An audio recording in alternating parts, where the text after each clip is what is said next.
ये कहानी है एक बाप बेटे की जो स्कूटर पर कहीं पर जा रहे होते हैं। तभी जो बाप होता है उसकी नजर पड़ती है रोड के साइड में कुछ लड़कों के ऊपर जो कि कीचड़ में कुछ ढूंढ रहे होते हैं। तो अपना स्कूटर वहां पर रोकते हैं और जाकर के उनसे पूछते हैं कि बेटे क्या ढूंढ रहे हो यहाँ पर। तो उनमें से एक बोलता है कि आपको दिख नहीं रहा है कि ये सामने सोने का फल है, हम उसको पाने की कोशिश कर रहे हैं। उसकी ये बात सुनते ही पिता का ध्यान जाता है उस सोने की फल की तरफ जो चमक रहा होता है।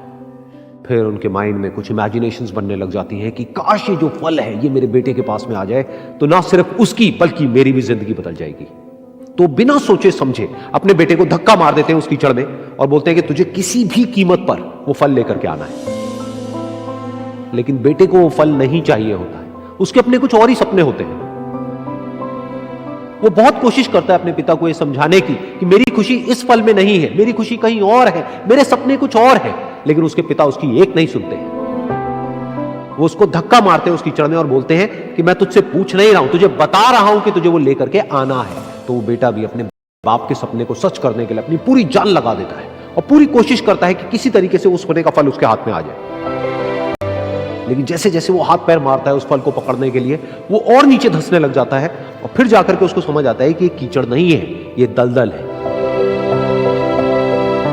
वो चीखता है, चिल्लाता है, अपने पिता को आवाज लगाता है, लेकिन उसके पिता उसकी एक नहीं सुनते। बोलते हैं कि बहाने मत बना, और भी लोग हैं वहां पर जो कर रहे हैं, तो जब वो कर सकते हैं तो तू क्यों नहीं कर सकता। तो एक बार वो फिर से कोशिश करता है और अपनी पूरी जान लगा देता है, लेकिन उसके बाद भी उसके हाथ में कुछ नहीं आता है और वो धीरे धीरे नीचे धंसता चला जाता है और मर जाता है। तब जाकर के उसके पिता को एहसास होता है कि उससे कितनी बड़ी गलती हो गई। वो वहीं बैठ करके रो रहा होता है, चीख रहा होता है, चिल्ला रहा होता है। तभी वहां पर एक साधु आता है और वो साधु उस आदमी से पूछता है कि तुम क्यों रो रहे हो। फिर वो आदमी उस सोने के फल की तरफ इशारा करते हुए उस साधु को अपनी पूरी बात बताता है और बोलता है कि इसमें मेरी क्या गलती है, मैंने तो जो कुछ भी किया अपने बेटे की खुशी के लिए किया। तो वो साधु उस फल को ध्यान से देखता है और उस आदमी को कहता है, जिस सोने के फल की वजह से तुमने अपने बेटे को गवा दिया, कम से कम एक बार ध्यान से उसकी तरफ देखा तो होता कि वहां पर कोई फल है भी या नहीं। ये सुन करके उस आदमी को गुस्सा आया और उसने कहा कि सामने तो दिख रहा है फल, आपको नहीं दिख रहा क्या। तब वो साधु उस कीचड़ के ऊपर एक पेड़ होता है जिसकी तरफ इशारा करते हैं और बोलते हैं कि वो जिसे तुम देख रहे हो वो उस फल की परछाई है, असली फल वहां पर उस पेड़ के ऊपर है।